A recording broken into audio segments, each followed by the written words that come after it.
Olá, seja muito bem-vindo aqui no RDTV. Hoje nós vamos conversar com o deputado estadual Lúdio Cabral. Médico, ele foi eleito para o primeiro mandato de deputado estadual em 2018, fazendo mais de 22 mil votos. Reeleito em 2022, o deputado conquistou 47 mil votos, sendo 22 mil só em Cuiabá. Apesar de não anunciar uma pré-candidatura à prefeitura no pleito do ano que vem, o deputado vem bem posicionado nas pesquisas. Seja muito bem-vindo ao RDTV, deputado. E eu já queria começar fazendo uma provocação, vamos dizer assim. O senhor vem de uma história, uma trajetória na política em que o senhor sempre foi oposição, desde vereador por Cuiabá e agora como deputado estadual. O senhor poderia falar um pouquinho por que ser sempre oposição? Não existiu um governo, uma gestão que merecesse o seu apoio, tanto em Cuiabá como no estado? Andressa, primeiro assim, é um prazer estar aqui mais uma vez, sendo entrevistado por você, uma honra. É a população quem define o papel que a gente irá ocupar nos parlamentos. Eu fui vereador em Cuiabá por 8 anos, de 2004 a 2012, sempre na oposição, porque nós não conseguimos eleger a candidatura à prefeitura que nós apoiávamos no PT. E a população define. Se eleger o prefeito de outro lado, é meu dever cumprir a responsabilidade como oposição. Da mesma forma, no mandato de deputado estadual. Nós defendíamos um outro projeto e a população definiu que nós deveríamos ocupar o espaço da oposição na Assembleia Legislativa. Agora, uma oposição respeitosa, uma oposição responsável, uma oposição propositiva, ao mesmo tempo que consistente, crítica e sistemática. Porque os governos não são perfeitos e a oposição é quem cumpre o papel de apontar os erros e, ao apontar os erros, apontar também os caminhos para a correção desses erros. É com esse perfil que eu sempre procurei atuar nos mandatos de oposição que eu exerci. Agora, é lógico que eu espero um dia exercer um mandato de situação, se conseguirmos eleger prefeitos, prefeitas, ou governador ou governadora do nosso campo político. Como médico, o senhor sempre é questionado sobre o contexto da saúde, seja no estado, seja em Cuiabá. Eu queria que o senhor avaliasse esse período de intervenção na saúde do município de Cuiabá, se ele era de fato necessário, que o senhor falasse um pouquinho também sobre a saúde estadual. Bom, começando pela saúde no estado, em toda oportunidade que tenho, eu trago um indicador que reflete bem a qualidade do sistema de saúde de Mato Grosso. Nós fomos a unidade de federação do Brasil, o estado brasileiro, que teve a maior taxa de mortalidade por Covid-19 até o final do ano de 2021, entre todos os estados brasileiros. Se a taxa de mortalidade de Mato Grosso fosse aplicada ao Brasil, não teriam sido 700 mil mortes, teriam sido mais de 1 milhão de mortes. Isso é reflexo, de um lado, da precariedade do nosso sistema de saúde. Nós temos um dos piores sistemas de saúde do Brasil, infelizmente, e falo isso porque eu trabalho há 27 anos exclusivamente na saúde pública, e nós tivemos um problema adicional, que foi a gestão da pandemia pelos governos, por aqueles que teriam a responsabilidade de esquecer as diferenças políticas, sentar à mesa para pensar ações em conjunto. A partir desse indicador, nós avaliamos que muito dos problemas que o nosso sistema tem se devem à pouca prioridade que os governos deram e dão à saúde pública. Nós temos uma estrutura muito precária no interior, municípios que têm um crescimento econômico alto, que é exemplo de Sorriso, Sinop, toda a região norte. O Hospital Regional de Sorriso, assim, caindo aos pedaços, de tamanha precariedade na sua estrutura. Outro dia, a UTI neonatal pegou fogo, os servidores tiveram que correr para poder evitar que acontecesse um incêndio de maiores proporções lá no Hospital Regional de Sorriso. As pessoas aguardam meses para a realização de procedimentos em áreas críticas, oncologia, cardiologia, que são aquelas áreas em que há o maior volume de demanda. Cuiabá tem um papel central no sistema de saúde do Estado, porque toda a referência de alta complexidade, ela acaba dependendo do sistema de saúde de Cuiabá e dependendo da necessidade de uma relação harmônica entre a gestão estadual e a gestão municipal, o que nunca aconteceu. Volta a pandemia para lembrar que em 2 anos, o governador do estado e o prefeito de Cuiabá só se reuniram uma única vez. Nunca pensaram ações entrosadas, articuladas para enfrentar o problema da pandemia. O mesmo acontece na gestão do sistema de saúde como um todo. A intervenção por decisão judicial é um sintoma disso. Não haveria necessidade de uma intervenção na saúde pública em Cuiabá se houvesse um diálogo positivo entre os dois governantes. Então é um sintoma dessa incapacidade de fazer uma gestão pensando na população. Sobre as medidas que estão sendo implementadas, com o aporte de recursos financeiros que o Estado trouxe, alguns problemas crônicos da saúde em Cuiabá começaram a ser enfrentados. A escassez de médicos nas unidades básicas, a necessidade de medicamentos para a população ter acesso também nas unidades básicas, a qualificação da estrutura hospitalar para ampliar a capacidade de realizar cirurgias, de realizar internações, medidas positivas, corretas, mas que poderiam já estar acontecendo há bastante tempo, independente de intervenção, se houvesse essa integração, esse entrosamento entre governo do Estado e a Prefeitura da capital. Agora, há problemas que ainda persistem, especialmente na alta complexidade, porque é importante, vou citar o exemplo da oncologia. A população de Mato Grosso tem uma prevalência alta de câncer, e as pessoas percorrem uma via crucis interminável, primeiro para ter o diagnóstico, e geralmente esse diagnóstico acontece tardiamente, o que compromete a qualidade da sobrevida das pessoas, o prognóstico do tratamento, e depois para estadiar e tratar. É outra via crucis que é percorrida, e é um entrosamento entre Estado e município que nos permitiria acelerar esse processo e assegurar o tratamento no momento certo, o diagnóstico precoce, o tratamento adequado para que a pessoa com câncer tenha a perspectiva concreta de cura do seu problema de saúde. O senhor vem elaborando ou pensando, construindo audiências públicas para pensar a saúde no Estado. O que está previsto aí para as próximas semanas no interior? Bom, eu assumi esse ano a presidência da Comissão de Saúde, Assistência e Previdência Social da Assembleia.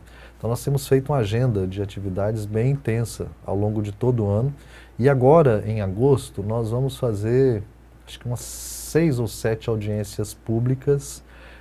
Semana que vem, na terça-feira, dia 8 pela manhã, uma audiência para debater a saúde dos povos indígenas aqui do estado de Mato Grosso.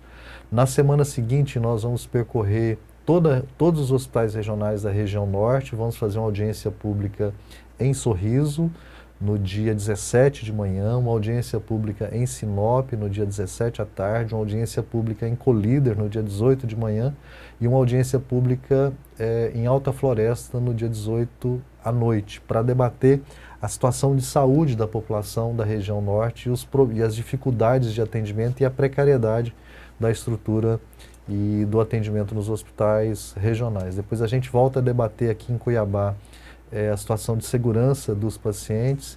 Vamos debater também em audiência pública a situação da hanseníase, da tuberculose, de doenças que são determinadas socialmente, que dependem da integração de várias políticas públicas para aprofundar o diagnóstico e para pensar e propor medidas objetivas que o Estado tem o dever de colocar em prática para melhorar a qualidade do atendimento à população.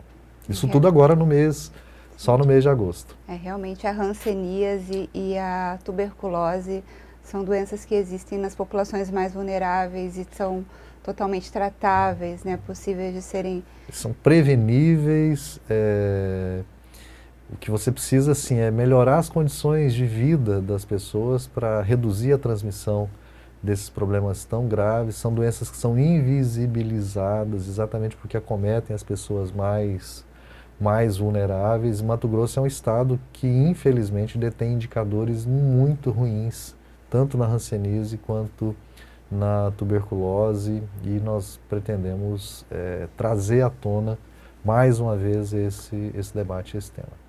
Eu comecei a entrevista perguntando sobre o seu perfil de oposição. O senhor foi oposição, inclusive, à gestão Wilson Santos, sim, na Prefeitura de Cuiabá, e travaram debates emblemáticos ali naquele momento. Agora o senhor parece convergindo pautas junto do seu colega deputado estadual Wilson Santos. Um exemplo disso foi a oposição, a resistência à lei da pesca. Inclusive, o senhor chegou a levar o tema para o presidente Lula. O que permite, que política é essa que permite esse tipo de convergência? Primeiro, o respeito, e segundo, o compromisso com a população. Eu fui oposição 8 anos em Cuiabá e já no meu primeiro mandato fui oposição ao Wilson Santos como prefeito. Agora, mesmo sendo oposição sistemática, crítica, permanente, que dei muito trabalho para o Wilson quando era prefeito, quando ele aumentou o IPTU, nós fomos mobilizar a população, colher assinaturas, apresentar um projeto de lei de iniciativa popular respaldado por 22 mil pessoas, o debate do transporte público, do saneamento, mas sempre foi uma relação de respeito à autoridade e de respeito à pessoa, agora cumprindo o dever que eu tinha. E é exatamente por isso que quando eu assumi o mandato de deputado estadual em 2018, o Wilson também havia sido, inclusive, já reeleito como deputado estadual, e nós construímos uma relação positiva. Em alguns momentos estamos juntos, em outros divergimos.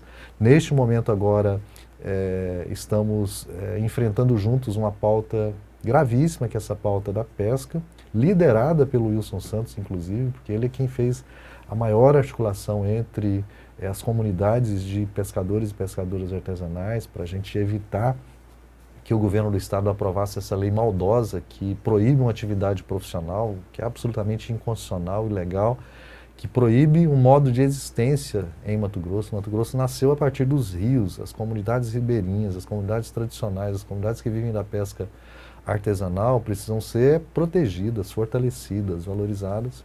E nós estivemos juntos em Brasília nesta semana para dialogar com o ministro da Pesca, para dialogar com a Advocacia Geral da União e felizmente conseguimos também dialogar com o próprio presidente da República e apresentar a ele essa situação. E olha a contradição, em um evento que o presidente Lula lançou de políticas públicas para os povos que vivem da pesca artesanal. 7 programas, 154 milhões de reais no Ministério da Pesca, no Ministério do Desenvolvimento Agrário, no Ministério do Meio Ambiente, no Ministério da Cultura, na Companhia Nacional de Abastecimento, para qualificar a vida daqueles que vivem da pesca artesanal, dos filhos que irão receber bolsas de iniciação científica para pesquisa científica relacionada à pesca, as famílias que serão fortalecidas com qualificação, com crédito,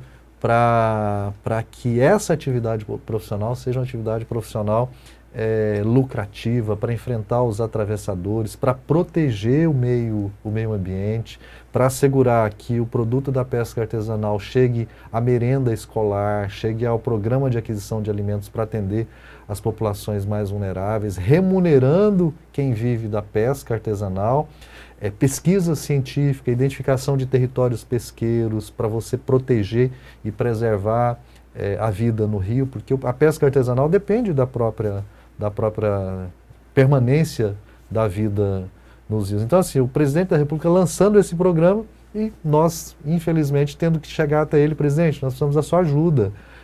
A Advocacia Geral da União precisa questionar a legalidade e a constitucionalidade da lei aprovada em Mato Grosso que proíbe a pesca artesanal, e todas essas políticas que o senhor lança hoje não poderão chegar ao estado de Mato Grosso. O próprio seguro defeso, aquele seguro que os pescadores artesanais recebem na Piracema, está ameaçado porque a pesca artesanal na prática não existirá mais e há o risco dessa parcela da população seguir cada vez mais vulnerabilizada aqui em Mato Grosso. Uma contradição enorme e nós esperamos que o governo federal nos ajude a corrigir essa distorção. Inclusive a convencer o próprio governador do erro da proposta que ele encaminhou à Assembleia.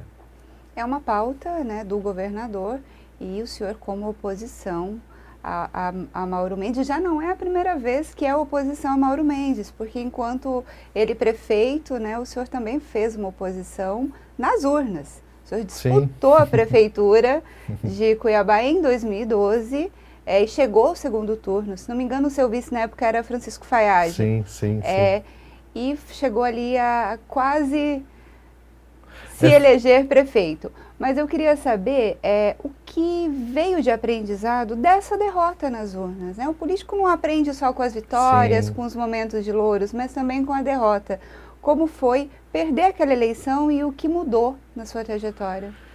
Bom, tudo tem o tempo, né? Em 2012, eu concluía o meu segundo mandato como vereador e amadureci a decisão coletiva de disputar a prefeitura. O Mauro Mendes era favorito naquela eleição, as primeiras pesquisas apontavam ele com 60%, e eu comecei a campanha com 4%. Ninguém, inclusive, acreditava, o pessoal da imprensa que acompanhava a Câmara, Lúcio, você não vai conseguir nem ser candidato, porque o PT tem as divisões internas, você é minoria. Falei, não, a gente vai conseguir, a gente vai conseguir. Construímos um programa de governo belíssimo e consegui ser candidato, comecei com 4% e o final do primeiro turno, o resultado do primeiro turno foi 43-42. Então, assim, foi uma vitória política importante. Depois, no segundo turno, o Mauro acabou vencendo as eleições, eu fiz 46% dos votos. Foi um aprendizado, foi uma eleição que mostrou, infelizmente, o peso que o poder econômico ainda detém na disputa das eleições e uma eleição para o aprendizado sobre as próprias contradições das alianças políticas em disputas eleitorais. Então, foi um aprendizado. 2 anos depois eu fui candidato a governador do estado, tive 34% dos votos, quase 500 mil votos contra o Pedro Taques. 6 anos sem mandato e assim, aí depois o mandato de deputado estadual. É um processo de aprendizado e de amadurecimento ao longo já de quase 20 anos de trajetória política. Lógico que 6 anos sem mandato, 2 mandatos como vereador e agora 2 mandatos como deputado estadual. E de amadurecimento, de aprendizado. Como falava no começo, o senhor não anunciou uma pré-candidatura, mas o seu nome é sempre citado e aparece nas pesquisas, mesmo sem que o senhor fale sobre isso. E aparece bem qualificado, né? Pelo menos em terceiro lugar tem sido pontuações relevantes das intenções de voto. No entanto, o senhor avalia também, já teve falas na imprensa, que um dos problemas para o Partido dos Trabalhadores no pleito do ano que vem seria a federação. Como é esse contexto? O senhor sendo hoje um dos principais nomes do partido para concorrer à prefeitura e tendo essa visão crítica sobre a composição da federação. Bom, a leitura que eu faço, ela é inclusive reflexo desse processo de aprendizado. A disputa eleitoral em Cuiabá, ela está muito antecipada. É impressionante a movimentação de alguns pré-candidatos, se movimentando como se a eleição fosse acontecer não em outubro do ano que vem, mas em outubro desse ano. Eu acho que essa precipitação, ela não é positiva, porque ela contamina as responsabilidades que as lideranças políticas têm hoje. Por que eu não me antecipo nesse debate? Porque hoje, além de exercer um mandato de deputado estadual, de ter esse mandato renovado com mais do que o dobro da votação que eu tive em 2018, por 2 vezes o mais votado em Cuiabá, eu tenho que me concentrar no exercício do mandato e não deixar o exercício do mandato ser contaminado de forma antecipada pela disputa eleitoral. Exatamente, inclusive porque eu cumpro uma tarefa que é institucional hoje, que é a presidência de uma comissão permanente, que é a Comissão Permanente da Saúde. A saúde que tem uma parte importante dos seus problemas derivados exatamente da disputa política, da contaminação dos governos pela disputa política. Por isso não me antecipar. Agora, é lógico que eu tenho responsabilidade de ter uma leitura do processo. O meu partido tem o dever de apresentar um programa para a cidade nas eleições em 2024, um programa de mudança, um programa para melhorar serviços públicos que têm problemas estruturais crônicos em Cuiabá. Saúde é o exemplo mais gritante, o transporte coletivo, o saneamento, as condições de vida nas comunidades, habitação, condições dignas de vida da população. Mas é algo que vai depender, por exemplo, da solução dessa equação, que é a equação da federação. A federação, eu sempre disse, quando foi debatida no início de 2022, que ela era uma espécie de cavalo de Troia para nós, que engessaria a nossa capacidade de atuação. O PT faz oposição à atual administração municipal. Eu defendo que nós apresentemos um projeto de mudança, mas na federação está o PV, e a federação funciona como se fosse um partido só. Está o PV, que tem o vice-prefeito de Cuiabá, que já anunciou que é pré-candidato a prefeito, uma pré-candidatura legítima, até porque o prefeito precisa de alguém que defenda a gestão dele. É legítimo também essa motivação do prefeito, embora nós sejamos críticos, tenhamos uma outra posição. Agora, não dá para ter uma candidatura de situação e uma candidatura de oposição no mesmo lugar, na federação. Essa equação ela terá que ser resolvida até 2024. Eu, sinceramente, não sei como ela será resolvida, e eu, pessoalmente, só me posicionarei sobre me apresentar como pré-candidato ou não. Pelo menos o que eu pretendo em 2024, tomar essa decisão e concentrar no meu trabalho como deputado agora. Mas qual o risco do PT não ter um candidato no próximo ano, diante desse contexto? Assim, eu vou lutar com todas as forças para que a gente apresente uma candidatura e um projeto para Cuiabá, até porque nós governamos o país hoje, né? E é importante sintonizar as políticas municipais com as políticas nacionais. Agora, é um processo de amadurecimento que deverá acontecer até 2024 e eu acredito sinceramente que nós daremos conta disso, até porque temos quadros qualificados em condições de nos representar na disputa. A professora Rosa Neide, inclusive, já se dispôs, já se apresentou como pré-candidata, é um nome muito qualificado, foi a deputada federal mais votada em todo o estado, hoje exerce um papel importante na Conab lá em Brasília. Então, assim, nós teremos todas as condições de fazer escolha em 2024 sobre quem nos represente na disputa. Seu nome está à disposição? Ainda não. Poderá estar ali adiante, como eu disse, para não me contaminar pelo processo eleitoral de forma precipitada, de forma antecipada. Mas eu estou pronto para ser candidato ou para não ser candidato, mas é uma decisão que eu tomarei, pelo menos eu pretendo tomar em 2024. Sei que há uma pressão da direção nacional do PT no país todo para que as capitais já definam os seus nomes até outubro, novembro, e é nesse diálogo, nessa tensão, que nós vamos amadurecer a nossa posição. O senhor vem fazendo críticas há muito tempo à condução do agronegócio em Mato Grosso, principalmente ao uso dos chamados defensivos, né, os agrotóxicos. No entanto, é uma pauta da bancada ruralista, no entanto, o senhor teve uma aproximação com o ministro Carlos Fávaro, que veio da bancada ruralista, que é o único nome de Mato Grosso na composição do governo federal. O que é essa aproximação com Carlos Fávaro? O que mudou na sua visão e na dele em relação a essa pauta específica, os agrotóxicos? Bom, eu defendo para o nosso estado um outro modelo, porque o que nós temos não é nem modelo de desenvolvimento econômico, nós temos um modelo de exploração econômica que é baseado no latifúndio, na monocultura, na destruição do cerrado e da Amazônia, na perda de biodiversidade, no agrotóxico, no veneno, que contamina solo, que compromete a vida e que adoece a população. A água que nós consumimos está contaminada por agrotóxicos. E é um modelo insustentável, porque ele depende, por exemplo, de água, do equilíbrio do ciclo das águas. E essa expansão desordenada vai produzir um desequilíbrio que daqui a alguns anos, não sei se é uma década, se são 2 décadas, mas tornará esse modelo insustentável pela escassez de água. A superfície coberta por água em Mato Grosso, ela tem sido reduzida ao longo dos anos em que esse modelo foi se consolidando aqui no estado. Há um projeto daqueles que detêm o poder econômico de fazer de Mato Grosso um fazendão que produz commodity, além de soja, algodão, milho, minérios. Por isso também, sabe, a ganância em torno das hidrelétricas, da mineração.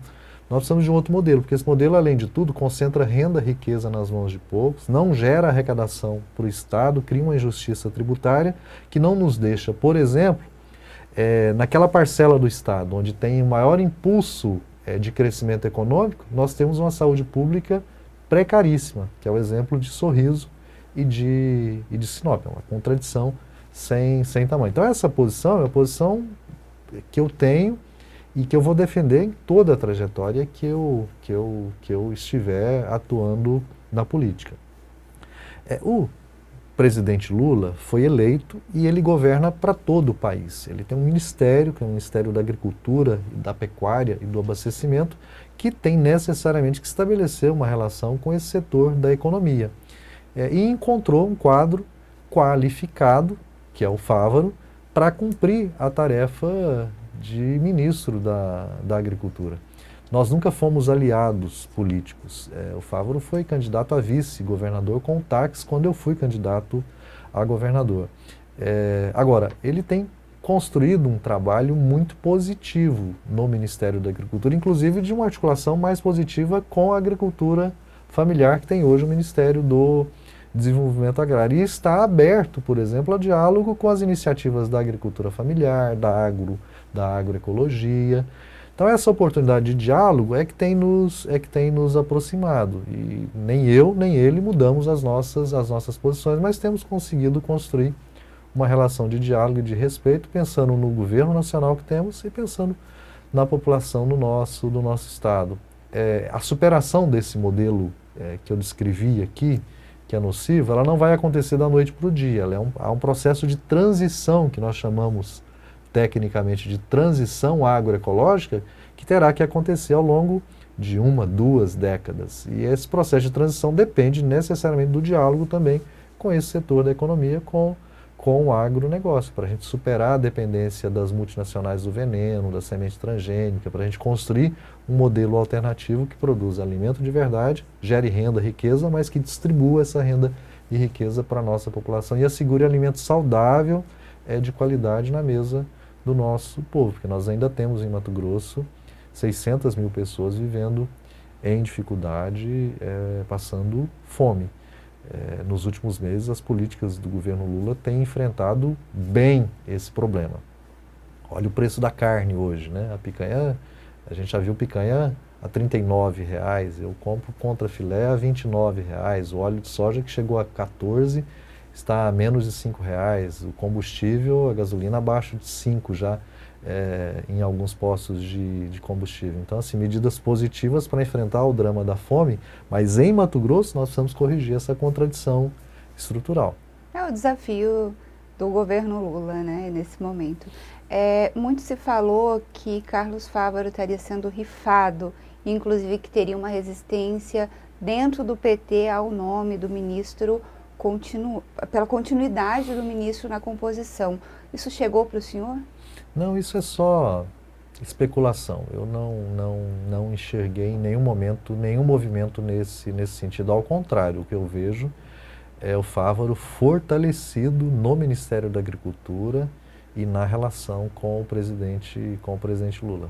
Por exemplo, ele está há 2 semanas percorrendo Japão, Oriente Médio, para poder impulsionar a relação do Brasil com esses países na agricultura e na pecuária. É um ministro fortalecido e prestigiado pelo presidente da República. Não há riscos? Não há riscos, de forma alguma. Deputado, o deputado federal Abílio Bronini, que já se colocou como pré-candidato, ele vem fazendo um discurso até messiânico, de que ele poderia ser o nome a, entre aspas, salvar Cuiabá de cair nas mãos de um petista. E esse petista é o senhor. Como o senhor vê esse tipo de comentário do deputado? Porque ele obrigatoriamente coloca numa polarização. Coloca vocês dois aí como o bem e o mal, vamos dizer assim. O bolsonarismo, ele depende dessa lógica do inimigo para existir, para sobreviver. Eles foram derrotados na eleição, o desgoverno que eles produziram em 4 anos está sendo aos poucos revelado. Os 6 meses de governo Lula mostraram o tamanho da incompetência deles, porque se em 6 meses nós fizemos o preço do óleo de soja sair de 14 para R$4, isso é gestão.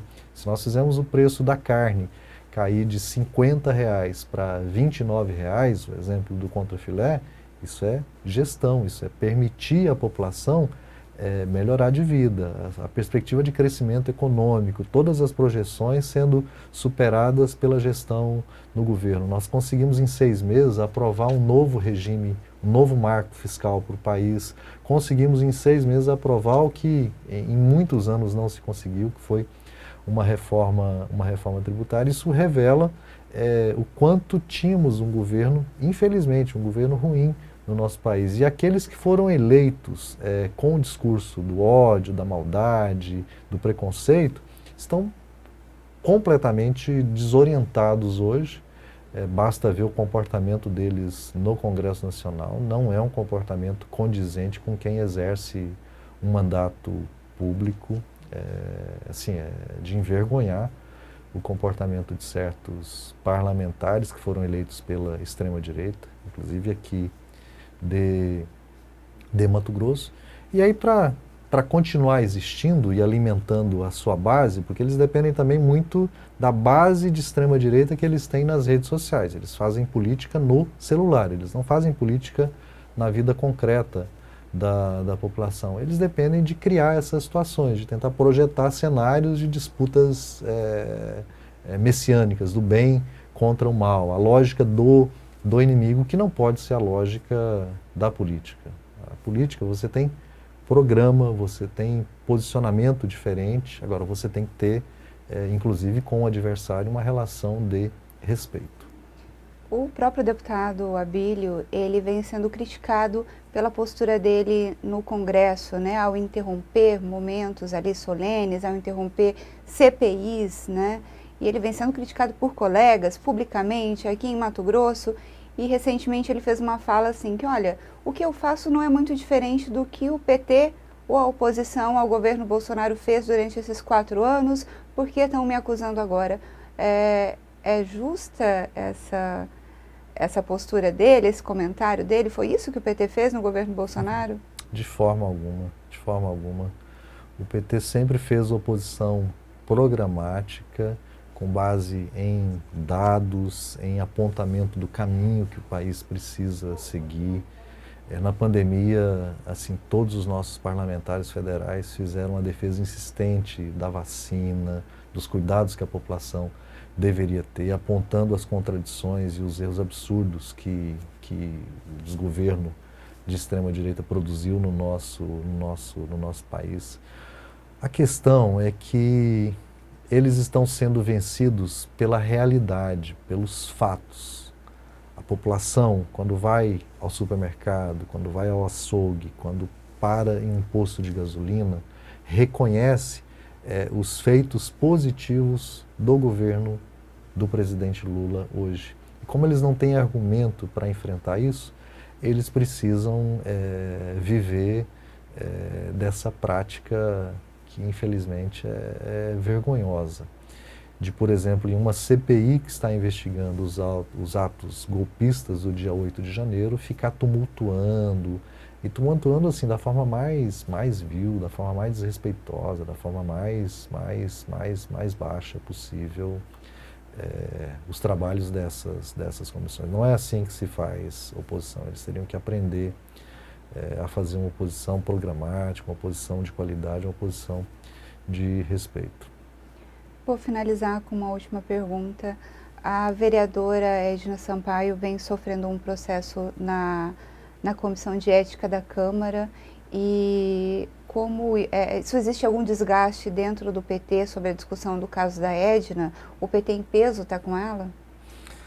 Bom, a Edna, assim, ela exerce um mandato com pautas que são importantes para a população trabalhadora. E em relação ao processo que ela enfrenta na Comissão de Ética na Câmara, o que nós temos de posicionamento é, primeiro, de solidariedade política à vereadora, de esperar da comissão um trabalho que seja, ao mesmo tempo que rigoroso, não se contamine pela disputa política, que ela tem a oportunidade de fazer a defesa dela e que a Câmara tome a posição correta, sem esse contágio político e pensando nas normas que ela tem. Queria agradecer a sua presença aqui, deputado. O senhor fica à vontade para se despedir. Não só agradecer, Andressa, agradecer e me colocar sempre à disposição de vocês para prestar contas do trabalho que nós exercemos. Esse mês de agosto será um mês muito intenso, de muitas atividades, especialmente na Comissão de Saúde. Teremos pautas importantes para debater e a gente fica sempre à disposição de vocês. E a você que nos acompanha aqui no RDTV, continue compartilhando nas redes sociais, curtindo e levando conteúdo de qualidade a cada vez mais pessoas. Muito obrigada.